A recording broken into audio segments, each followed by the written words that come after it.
अस्सलामुअलैकुम। वो न्यूज़ में मैं हूँ जवाद कमाल और मैं हूँ सनिया मलिक। हेडलाइंस आपने देखी, बुलेटिन का आगाज करेंगे। ईरान ने इसराइल पर एक बार फिर मिसाइलों से हमला कर दिया है।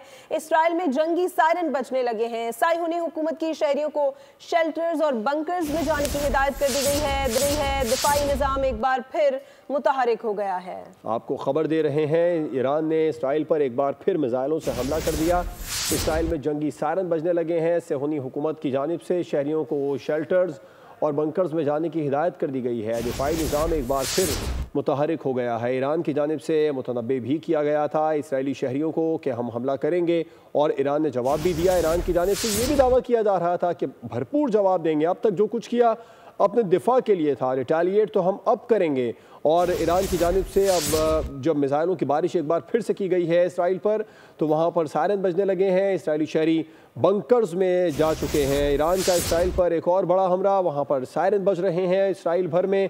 इसराइल के मुख्तलिफ शहरों में वहाँ पर जो शहरी हैं वो बंकर्स में चले गए हैं और सायरन मुसलसल वहाँ पर बज रहे हैं। साइहोनी हुकूमत की शहरियों को शेल्टर्स में जाने की हिदायत। ईरान ने इसराइल पर एक बार फिर मिसाइलों से हमला कर दिया है। इसराइल में जंगी सायरन बजने लगे हैं। साइहोनी हुकूमत की जानिब से शहरियों को शेल्टर्स और बंकर्स में जाने की हिदायत कर दी गई है, जबकि दिफाई निज़ाम भी एक बार फिर मुतहरिक हो गया है। सब्सक्राइब करें और बेल दबाएं ताकि कोई खबर रह न जाए।